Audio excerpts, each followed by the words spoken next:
Yo, this is Terrance Gaines, aka Brother Tech, And this is Nica Montford, aka Tech Savvy Diva. and welcome back to the snobOS show, the show for Apple snobs, where we talk all things Apple and then some. We definitely want to welcome you back to another episode of the snobOS show. This is episode 285 of our show, and as per usual, we want to say thank you to all those who have been rocking with us thus far. We thank you for all of your support.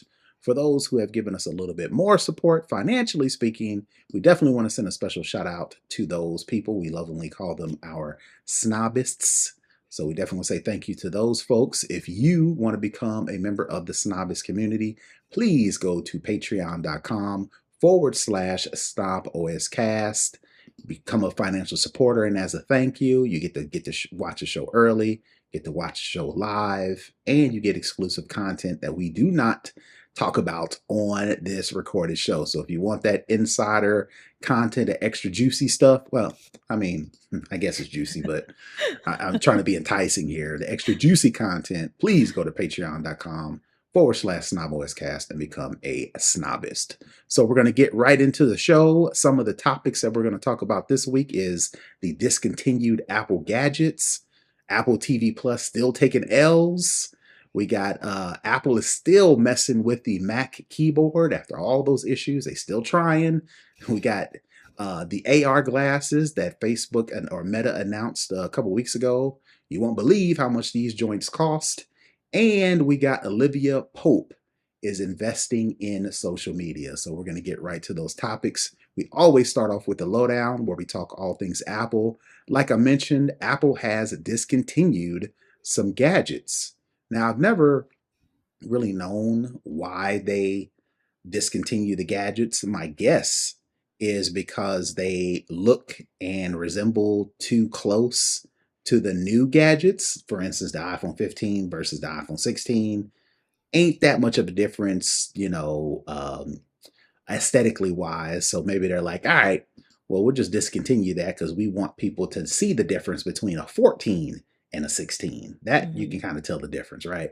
Yeah. Another, I guess, hypothesis is you can get better deals from third-party sellers because since Apple isn't selling them on their sites anymore, you can't get it at Apple, can't go into the store, can't get it refurbished from the Apple site.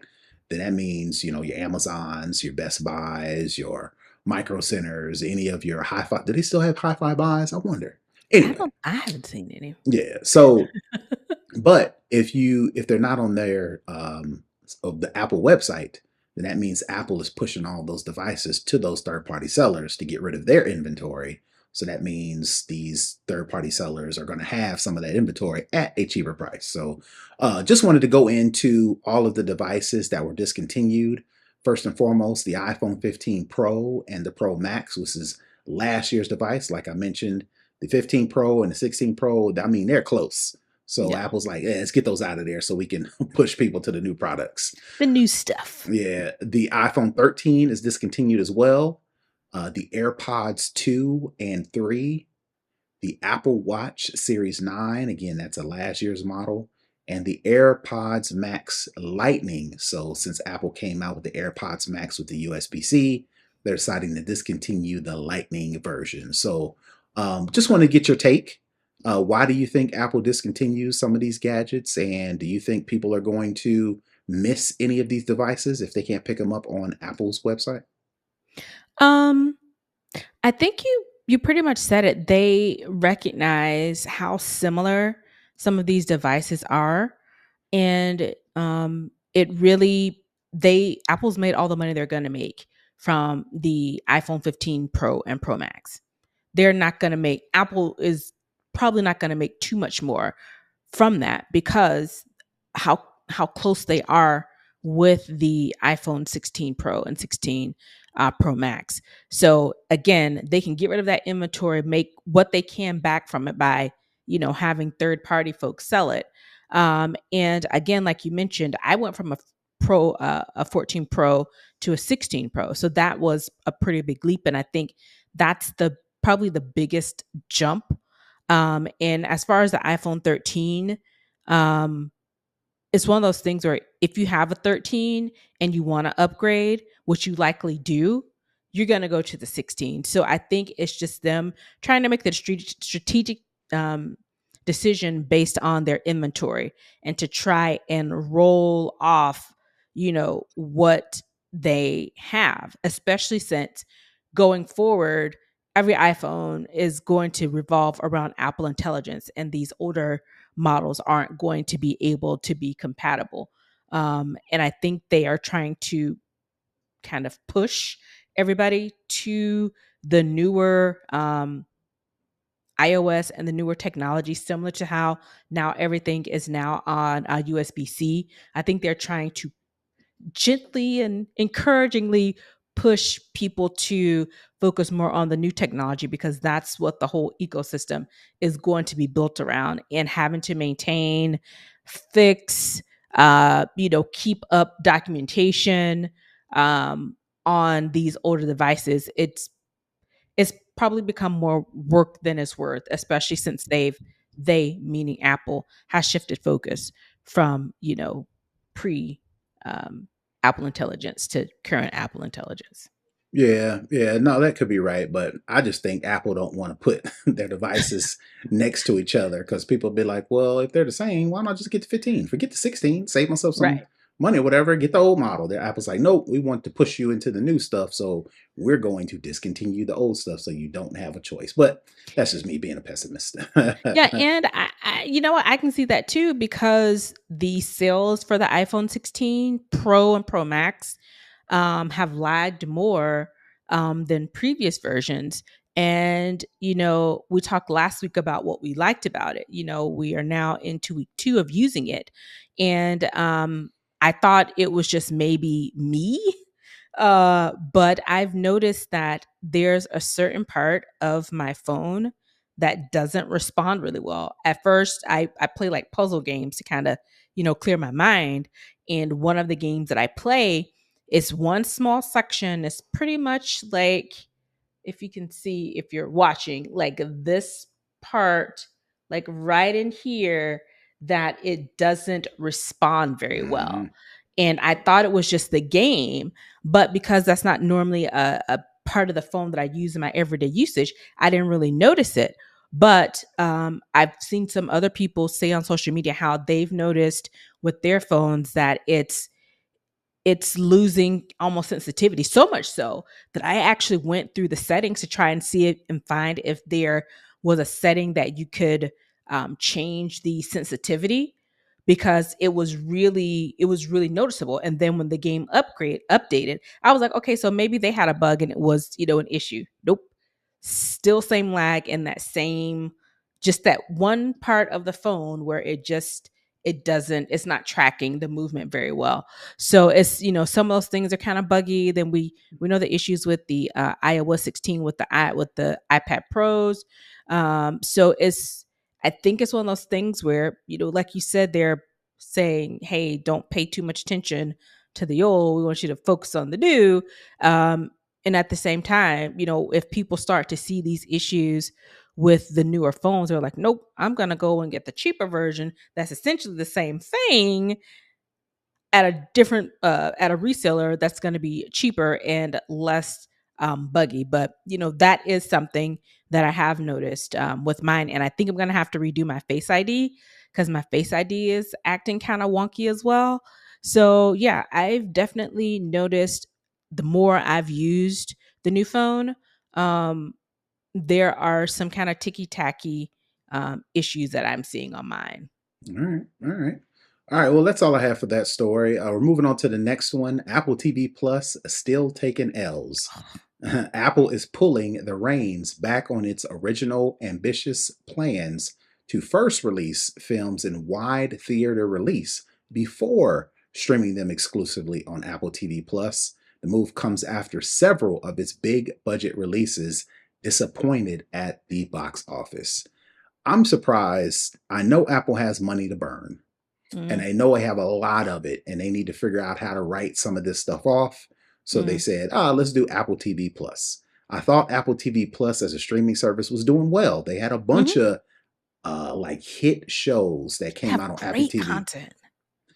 I don't even know why they even bothered with the movie theaters since they are streaming. And plus, when you look at Netflix, they launch full feature movies Hmm. on Netflix and they go gangbusters. Now, we can only tell about how many people streamed it.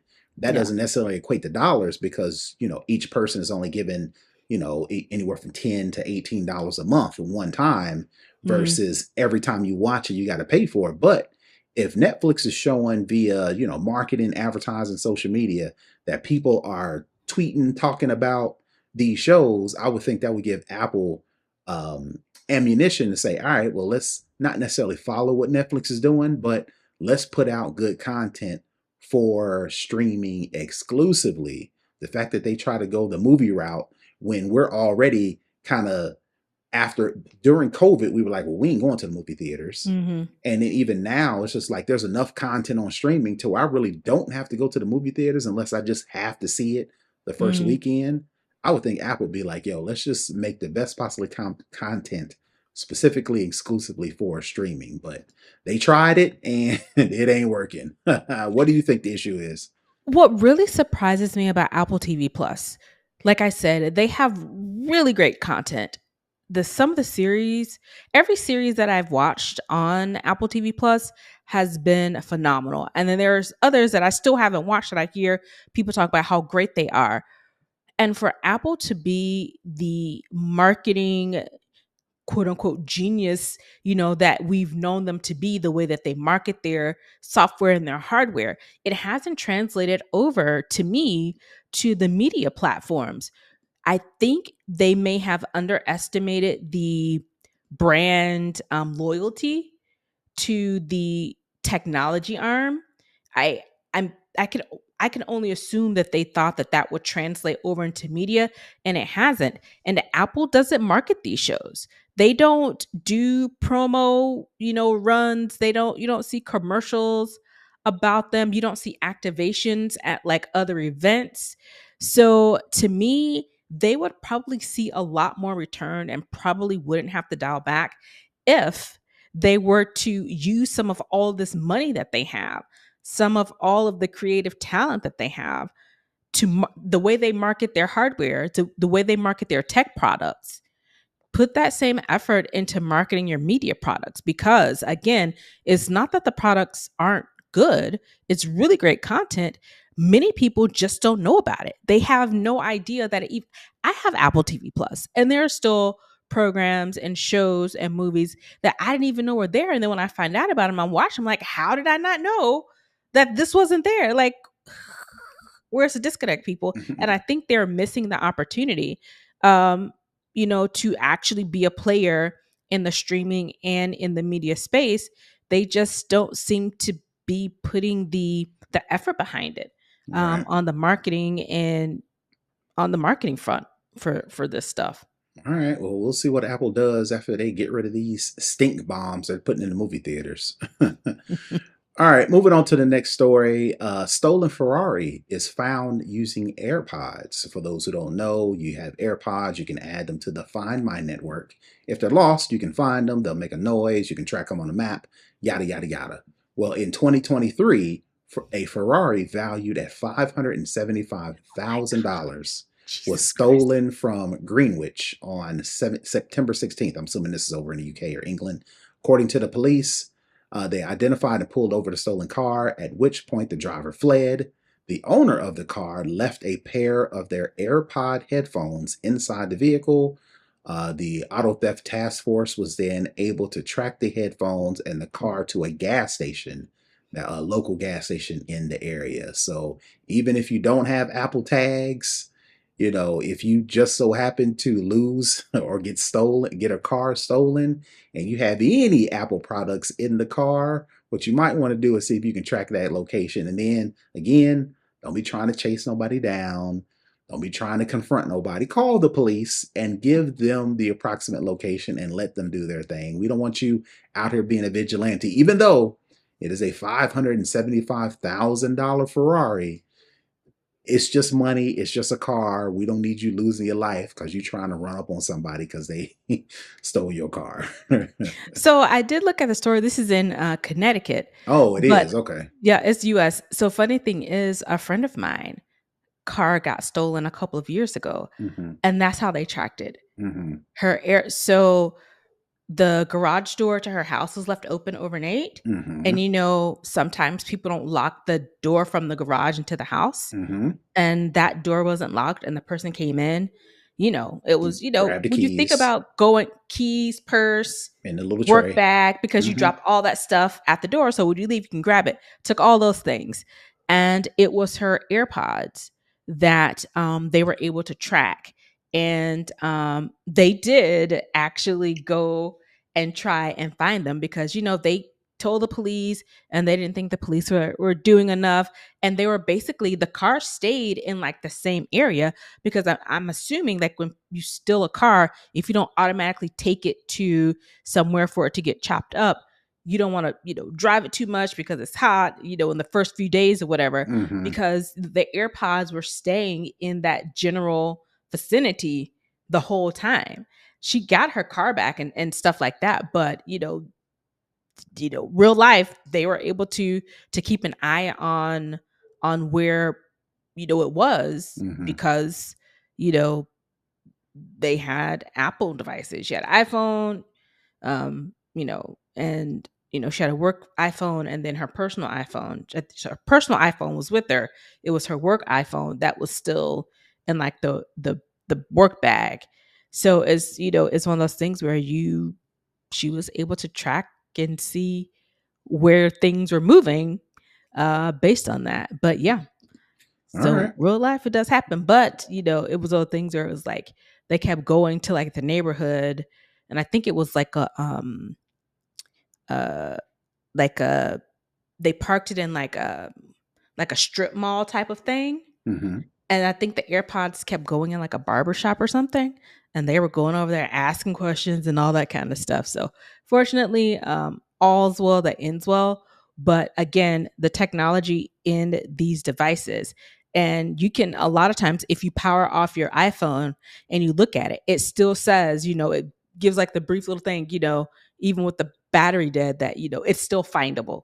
So Mm-hmm. even if it's turned off, the device is still findable. So All right. Apple being, multi multi-purpose devices. All right, all right. So that's it for that story. Moving on to the last one in the lowdown. Apple is messing with the Mac keyboard again. Now they're not actively messing with it, but a succession of patents have revealed Apple's work on an all-screen MacBook with a virtual trackpad and keyboard, and a new continuation patent published yesterday shows that the project is still very much alive. So, what is your take on Apple even still trying to move forward, even though their past tries with the keyboard have been less than favorable from consumers, users, fans alike? So if I'm scanning through this article, am I reading it correctly? This won't be a physical keyboard. This is a virtual keyboard. No, no haptics, no pressing, no response. A From where I read, it was a screen on both sides. You got the screen Uh-huh. for the monitor, and then the part where the keyboard and the trackpad is, that Hmm. is a glass or smooth surface. And then you have to actually touch the glass to get that uh, keyboard. Similar to how if you were typing on an iPad, most people, when they Hmm. have an iPad, they add a keyboard. But Hmm. if you are, on your iPad and you don't have a keyboard around you, you tapping on that screen. Hmm. And kids are getting good at it to where, Yeah. specifically my middle child, I mean, clickety, clickety, clickety, like she's on an actual keyboard, but she's typing on the iPad screen. So maybe Apple's going after those young folks who didn't grow up with typewriters and didn't grow up with keyboards, and they do all of their work on an iPhone or on Yeah. a tablet.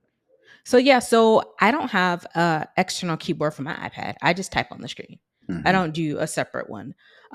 So to me, this kind of leans more into the innovation side of it. So we know the issues that they've had with the physical keyboard.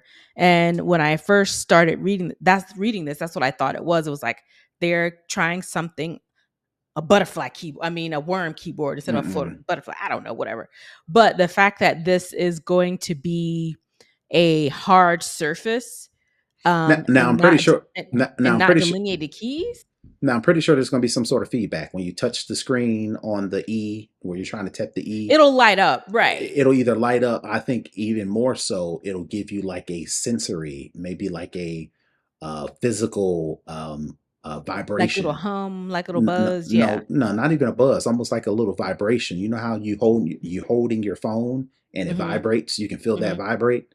I'm Mm-hmm. thinking there's some sort of vibrational or some sort of feedback that lets you know you're actually typing on the Typing. keys. So Yeah, you'll get feedback that you're actually making the connection, but it won't be a button. but it won't be a button. Okay, Hmm. you know what? I might can get down with that. That'll be All right. interesting to see. Again, that's more to me on the innovative side and maybe taking a different approach. Hmm. We've all heard about, they say these are foldable phones, but they're not, they're flip phones. I don't know how many times I gotta say it's flip phone. But I think this to me is more in the line of when they say, when you think of a foldable, this to me is more something that's more innovative. What they're trying to force these foldable flip phones to be, to me, this seems a little bit more in the way of innovation and maybe an intermediary step before being able to completely flip and maneuver and fold things for it to be malleable. If they can figure out how to get this done on maybe a hard surface, then maybe the next thing is getting this to be done on a malleable surface. So yeah, I'm not mad at it. I could be interested in this. All right. All right. All right. So that's it for the lowdown. Moving into second string I where we did talk. want to Oh, say, before we get out of it, did you see we talked about it in our pre-show, which is our Snob Show exclusive content for our Patreon supporters. We did talk about a little bit of how the of Hurricane Helene and the impact that the hurricane had, and it's knocked out power, communication. Did you see there are a lot of people talking about folks in Asheville, how they had zero service because everything was completely wiped out? That people who had iPhones, they were able to use the satellite. the new satellite feature on iOS 18. So while most people didn't have any type of connection, they couldn't get on. All the Wi-Fi was down, all the cellular networks were down.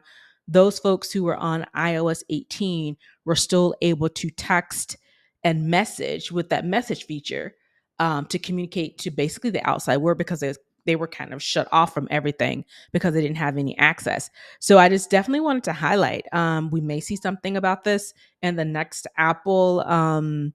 uh, uh, Apple event. You know how, because we've seen how they've talked about how Apple Watch saved somebody's life for crash detection. I think this may be something that Apple wants to highlight, because in a city that was, everybody was cut off from the outside world. If you had an iPhone with iOS 18, you were still able to communicate and let people know you're okay, or try and let people know you are, to get help by using the messaging feature of the satellite SOS.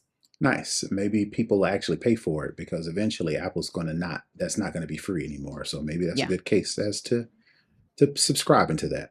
Yeah, and people always talk about, oh, there's nothing new with Apple.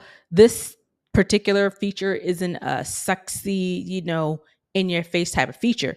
But when you need something like this to work and it does, it's like, okay, yeah, I get it now. All right. All right. Moving into second string. We talked about it last week. Meta announced some AR glasses that have received some positive response until you find out that they are $10,000 if Meta was to sell the prototype as it stands right now. The Orion AR glasses are a prototype and not available for purchase, which is just as well as Meta says which is just about what Meta says they will cost, in the ballpark of $10,000 per unit to make, not to sell, but it would cost Meta $10,000 just to make them. Now, to get them to act, let's just say they were on sale, they would probably be, I would assume, in the ballpark of $12,000 to $15,000. because Facebook has to get Meta has to get their cut. They've got to ship them and shipping and all those overhead costs. So as much as people love those Meta AR glasses, we might have to wait on those just for the price to get down. So that brings up a question, right? Mhm. When the Vision Pro AR VR goggles came out, and they wanted $3,500, 4,000 if you add the bag and you add the tax and the holder and accessories and the battery, Mhm. all that stuff, you could easily spend $4,000, and people Mhm. poo-pooed the price The idea. Yeah. of the Vision Pro goggles. Now Meta announces their AR goggles, which seem to be more consumer friendly, Mhm. but more than twice the cost than the Vision Pro goggles, which you can actually buy right now. So I'm Mhm. curious as to why it's been so quiet on the these cost how much front, when that was all people could talk about when Apple dropped their version. What do you think? So we did talk about Orion last week, and I was mildly impressed that I was more than mildly impressed that they were able to bring a prototype. They were very clear, this is a prototype. We're not selling it. This is what we're working on. This is where we got it. And we just want to show you how far we've made it, with these AR glasses that look almost kind of like real glasses. You can see through them, people can see back through you. So it gives you a more real experience. And that was a highlight. And it was like, oh, Meta first hologram glasses. They announced, I think it was their Connect conference, and it was ooh and ah. And it's always one of those things where you have to wait for the other shoe to drop before you give too much credit. I gave them too much credit because, like you said, 10,000 just to build a thing. And that doesn't include shipping it, maintaining it, making a profit from it.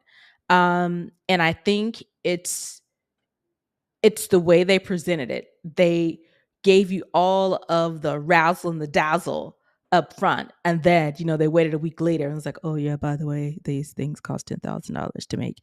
And nobody could really be able to afford it. So, yeah, we're going to keep that part on the hush hush. So I think that's probably how they were able to come out less scathed than Apple, especially when you think about, again, this is a prototype. They're not selling this. The only people that have access to are the people who work for Meta, whereas Apple did have a consumer shippable, usable product. And, I think, and you also think of the people hate Apple type of thing, anything to kind of, poo poo on them. So I just think it's one of those things where the approach that they went to announce these, um, and then kind of on the hush hush, oh yeah, by the way, these cost XYZ. But by that time all of the who's and ahs had already been said, and people have moved on to the next thing. Yep, but I'm just surprised that people haven't poo-pooed that price the way they did the Vision Pro goggles. Maybe because, Apple's on top, so they're going to get all that criticism versus Yep. Meta. As far as hardware is concerned, they are far behind Apple. So maybe people are like, we'll give them some grace. It's their first or attempt at a product that people actually really want, even though the Hmm. Meta Quest, but that was Oculus and Facebook just bought them. So, Yeah. and then the Facebook phone, really wasn't Facebook. It was like HTC and some other Mm. things. So Meta really hasn't really had that much of a foray into hardware, which is why, They haven't launched anything, which so is it's hard to why, criticize something that technically isn't available. right, right. All right, so that's going to do it for second string. We're going to move into for the culture. Olivia Pope, Kerry Washington, actually, when she most famously portrayed Olivia Pope in that popular Scandal series. She Yes. has decided she's going to be an investor, and she has decided she's going to invest in the Black-owned Spill social media app. So I just wanted to get your take on, celebrities doing some investing. We know LeBron James has a lot of investing going on. Beyonce has product after product after product. Jay-Z, a lot of these entertainers, a lot of these artists, you talk about MC Hammer, you think about Chameleonaire, just Mhm. two off the top that have actually invested into tech. So, Mhm. what are your takes on Kerry Washington investing in a not just a social media app, but a Black-owned social media app? What do you think? I think this is pretty on par for her. She has her own production company. I think it's called Simpson Street Productions. She's produced a few different, I think, movies and television shows. One, Prisoned, which is on Hulu, which I really liked. They just finished their second season, and of course, Hulu has canceled it. That's another thing for a different story. But I think this is from what I've know of, outside of her creative endeavors, her on her business side, this seems very much aligned with what her business acumen is, especially in the media space. So I think it's just a natural progression. And I think she may see a potential, especially as bad as Twitter has become and how degraded the product is. Yeah. I think she may be thinking, I'm going to get in on this now because this has the potential to explode. Similar to, I don't know, I don't watch typically Shannon Sharp's show and content because I'm not a fan of his. I abhor him. But he had, I saw the video floating on Twitter. Mark Cuban, famed businessman, former owner of the Dallas Mavericks basketball team. He was talking to him, and one of the conversation was talking about investments. So he was like, with his, I don't think it was his first company, his second company, the one that, really helped him make all of his money. He had 300 employees. And by the time that these employees left, they were all millionaires. And so Shannon Sharp said, when he first, got into the league and started making his money, he wanted to buy 300,000 in shoot. What was it? Was it Google? I think it may have been Google. In any event, his whatever the company was that he was investing in, I'll look it up in a minute. He the financial advisor advised him against it. Had he kept that stock would have made him a billionaire. Mm. So all this to bring us back to Kerry, I think she sees the potential of what this business could be. Well, but even with Kerry Washington, I think what the Shannon Sharp thing,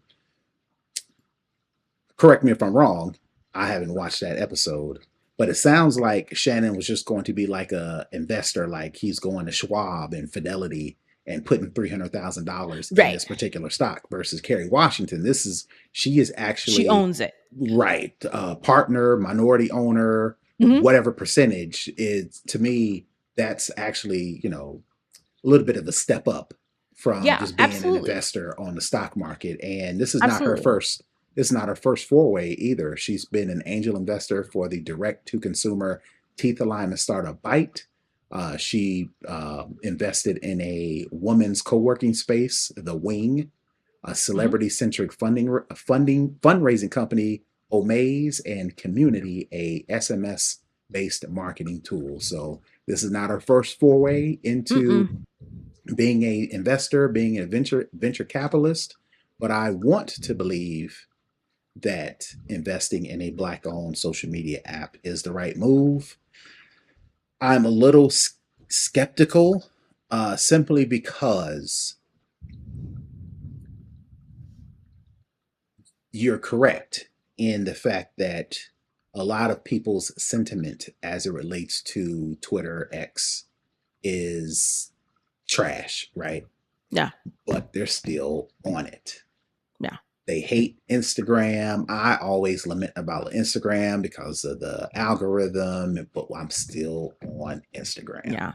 It's going to take people doing more than just talking about how they don't like something and actually putting their foot to the pavement and actually moving to something. And that's what's going to take. And that's just in general, but more Yeah. specifically with social media, because the whole pull of social media is I could fire off one tweet and it could potentially be seen by millions, if not billions of people. Going Mhm. viral is the whole thing, which is why so many people stay on X, which is Yeah. why every time the Instagram algorithm changes, people get upset, but they keep posting, which is why TikTok could possibly still be banned, is still on the Mhm. list to be banned later on this year, but people still uploading those pictures, those videos, right?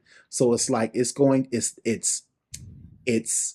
to take people to actually build up alternatives like Yeah. Spill, like Blue Sky, whatever the case may be, versus people kind of like just waiting on the competitor to rise to the levels of X. And then people jump ship. No, you got to jump ship Yeah. early. And I'm hoping, bring it back to the story, I'm hoping that's what Kerry Washington is Yeah. banking on, the fact that we, especially Black folks, who are Yeah. always complaining about We don't know representation, nothing. Yeah. and the top CEOs at X don't look like me. And when they're doing brands, they are always partnering with these people who don't look like us, who are still in our Non-black people. culture, and all the complaining. Yeah. But y'all still on it. What you gonna do? So yeah, and I think what the difference is, particularly with someone as wealthy as Kerry Washington, she can invest this money. We talk about it, before. We're not investment advisors, but for our own personal investments, it's when you invest, it's you have to use money that you're okay either Losing. losing or Mhm, not seeing an immediate return on. A mhm. lot of these investments, you have to be in it for the long game. And I think when it comes to people like Kerry Washington, who are wealthy, who have influence, who have means to make other amounts of enormous amount of money, she can afford to give spill this money, invest in this company, and not be worried about seeing a return immediately, even the next Mhm. 5, maybe in the next 10 years. But she's investing in it early, and she's investing it now when we don't know. I mean, hell, we don't even know a year from now what Twitter is going to look like, if it's even going to be owned by Elon, if it's going to go even further down the Mhm. tubes. But I think for her, it's one of those things where she's banking on the potential of people, like you said, to be proactive and actually get off of Twitter and get onto Spill to build it up. I think she may be banking on that premise that people will, at some point, get their act together and migrate over there, and actually that become their preferred choice of social media. And Yeah. again, she has the resources and the time and the influence to put that money over there and go on about her business, and then when it does finally pop, she's golden. Yeah, I just hope people follow. I just hope people follow, especially if you're complaining. Yeah. Personally, again, present company included. You know what I'm Yeah. saying? I'm not excluding myself, although I have put more effort into Spill posting, commenting over the past couple months than I have on Mhm. X. I've pretty much personally all but have left X. The only thing I haven't done is disabled or deleted my or deactivated my account. Whatever you do, I'm Mhm. assuming the process is abhorrent.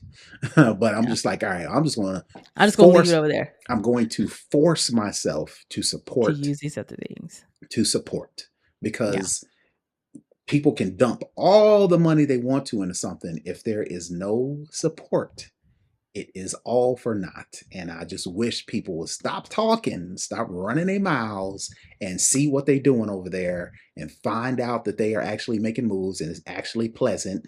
There ain't no, I'm not deep into the Spill, atmosphere or the universe, right? Mhm. But at the same time, I flip through, I don't have to see people complaining.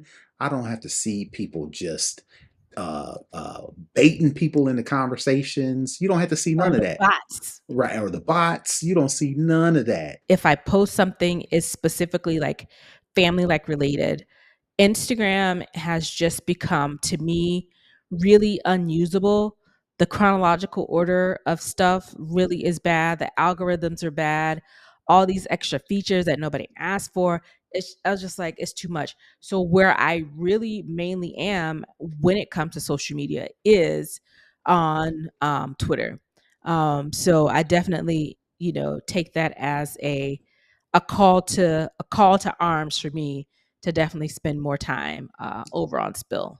All right, all right, all right. So that's going to do it for the culture. We're going to move into the hookup, and I figured we do something a little bit different this time. Like I mentioned before, we do have a Discord community. We'll make sure to put the link in the show notes, and we'll make sure to put it on social media as well, to where you can get into our Discord community. You don't have to be a Patreon subscriber. You don't have to give us no money. But I want to, speaking of alternatives, I want to make sure I spend more time with like-minded people and not necessarily on traditional social media. So Discord is one of the places where we're trying to build a community. So one of our community members, his name is the Backpacker. I titled this "Help Me MacBook My Son," and here's his comments. Hello guys, I am looking for some advice. I'm looking to support my 19-year-old son in his business as a creative and entrepreneur. I'm willing to give him between $900 and almost $6,000 to get his MacBook Pro. He just wants to spend $2,500, but I've always wanted to max out and make sure my devices are future proof. Any advice would help. So, what would be your advice to the backpacker who is looking to invest in his son's entrepreneurial goals and he thinks the best way to do it is to get him a MacBook? What MacBook would you suggest for him? He mentioned he's a creative. He mentioned he's an entrepreneur. He wants to spend between $2,500. What would you suggest? Knowing that he is a creative, he's looking, it sounds like, specifically for a laptop. Um, I would say, when it comes to um especially RAM size for a creative, I don't know how much movement he's going to be, if he's going to take this and moving it around. The size always comes into play. It just depends on what he's going to use it for. Mm-hmm. A 16-inch for creative is great because you have a bigger screen, but it's also bulkier. So 14-inch might be the better way to go, but again, it depends on what he's going to use it for. I like the idea of him saying he likes to max it out to future proof it. That's a smart as well. But I would just say, if whatever you're going to max out, put it into the RAM, put it into the hard drive. I would say likely put it more towards the RAM than necessarily the hard drive, because you can always get external drives. But if he's willing to go up to 5,500, he can really max out probably the latest MacBook Pro with the what I think we're up to M. Are we up to M4? Or is, I think, Well, rumor has it right. M4 is coming sometime this month. So anytime you can get the latest and greatest, especially on the chip front, and your budget is more than reasonable to be able to get him a pretty nice device that has the largest size hard drive as well as the max amount of RAM. So All I right. think for the price that he's looking at, he could really set him up for with a pretty nice device. All right. So I'm gonna do something a little bit different, right?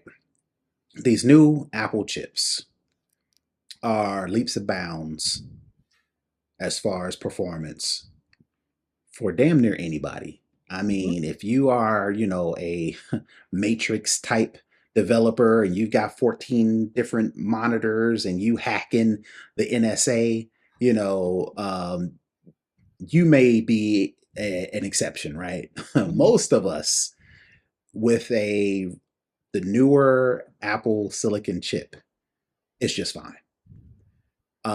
As far as RAM or storage space is concerned, that's probably where you want to put most of your money, because mhm, what you don't want to have to be doing on a regular is carrying around hard drives. mhm. So, as far as flash storage, I would say at least maybe like a terabyte of Yeah, storage. As far as the RAM, I would start off with at least 16, 16. yeah, 16 gigs of RAM. You could go up to 32. But where I'm gonna do something different is I wouldn't suggest a MacBook Pro. I'll use myself as an example. Mm-hmm. I consider myself creative. We do this show. I have another podcast that I do, and I do most of the editing. So I'm on Final Cut Pro all the time. We're posting the show, trying to find images. So I would consider myself creative. Now, I'm not an artist, I'm not a developer or anything like that. But at the same time, I could actually be using a bulk of the processing power, the graphics, whatever the case may be.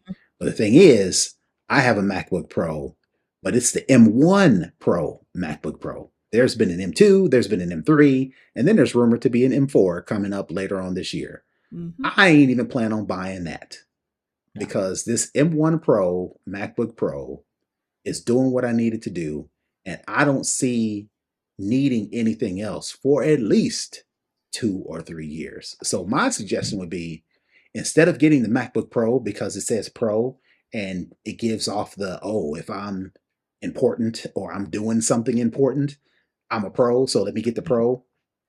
I would save some money. Put as much money as you can into in the storage, put as much money as you can in the RAM, and then get like a MacBook Air. That way you save you some money. Make sure you get like the M3 or the M2. I can't remember which one is the newest one. I think it's the 14-inch M3 Yeah, MacBook 14-inch Air. M3. Get the Air, RAM, up the RAM to 32 gigs, up the terabytes to 2 or 3 or whatever the case may be. You've got a nice machine that's going to last forever. And it's not the Pro, because people buy the Pro, that's automatically going to jump up $1,000. I'd rather take that $1,000, put it in the RAM, put it in the flash storage. So that'd be my suggestion. Yeah, and I really think it depends on, to me, the type of creative. If you are doing video editing, you're going to need a lot more computing power, a lot more storage.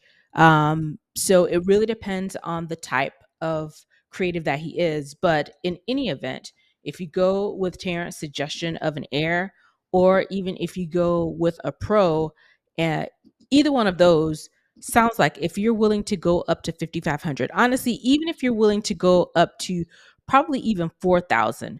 Either of those options are going to give you a machine, will give your son a machine that he can use for a long time and get maximum usage for both his creative and entrepreneur endeavors. All right, all right. So that is going to do it for the hookup. If you don't have anything else, Nica, I think that's Nope. going to do it for this week's show. Tell the folks where they can find you. You can find me at Tech Savvy Diva everywhere. And you can find me all over the internet at Brother Tech. That's BROTHATECH. You can find us on social media. You can also find us on our website. That's the place you need to go to get all the information about us. So if you go to snoboscast.com, you can get all those details. So definitely check it out. Again, I just want to make sure, please join our Discord community. We'll make sure to put the link in the show notes, and we'll put it on social media. So go check us out there. But until next week, we are out. Peace. Bye, everybody.